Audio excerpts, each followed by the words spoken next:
Do you struggle with saving money? I mean, any amount of money, any small amount of money. By the time you've paid all of your bills and you've paid your groceries and your household expenses and there's nothing left at the end of the pay period. I've totally been there and we still are there. But this year we're setting ourselves some savings challenges. There's two most important things that you have to remember when it comes to a savings challenge.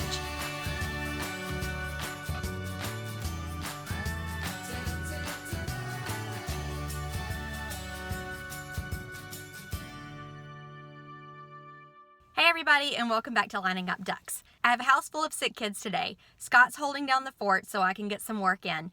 And one of the things that I have on my to-do list is to get jars for our savings challenges that we have for this year. A savings challenge is a simple way to save a little bit of money that doesn't drastically affect your budget, but can have big returns by the end of the year. Anyone can do a savings challenge. Any income, any budget, any spending style, whether it be cash or debit card. Saving small amounts of money consistently from your budget may not feel like much, but can add up to big savings by the end of the year. So every year we kind of set ourselves savings goals. This year, of course, our savings goal is to save for our RV.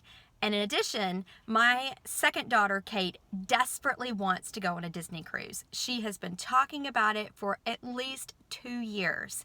And we finally decided to put some of our savings towards that goal of hers and start saving for it as a family.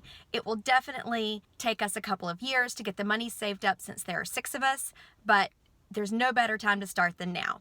So what do we do for our savings challenges?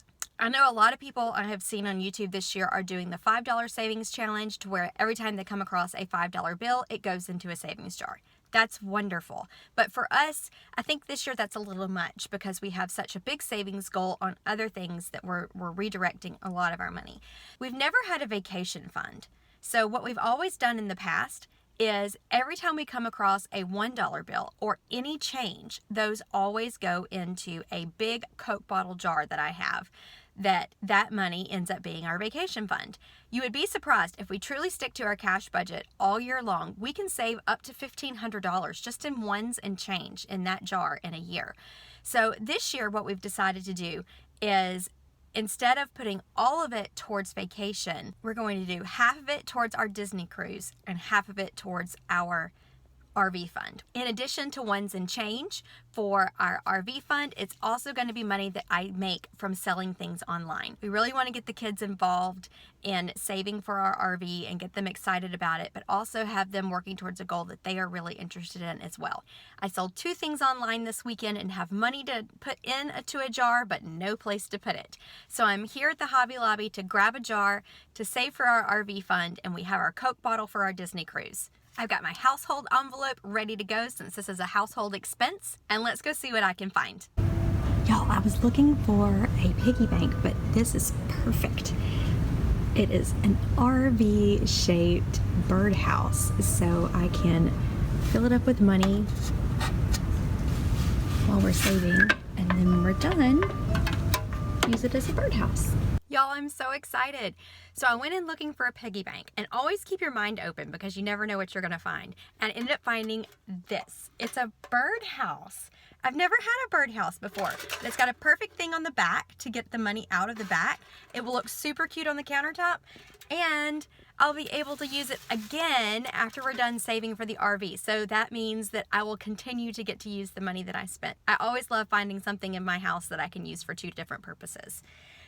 In addition, it was on sale, so it was $16, and I have $3 and some change to go ahead and start our RV fund and our Disney fund with. There's 2 most important things that you have to remember when it comes to a savings challenge. 1, have a specific goal. Have a goal, write it down. Know what you're saving for. And number 2 is track what you're saving, and it will keep you motivated to keep saving those small amounts of money. We are a 1-income family with 4 children. If we can do it, you can do it too. So what are your savings challenges this year? I would love to hear what you want to save for and what your goals are this year. Tell me what you want to save for. Are you paying off debt? Are you saving for a big expense? Are you saving for a wedding? Are you saving for a baby? I would love to hear what you have to save for. If you're interested in seeing how our family does our saving stars and our Sunday family meetings, let me know below and I'll film that for you. Join us next time on Lining Up Ducks. It was so great to see you today, and I'll see you in our next video.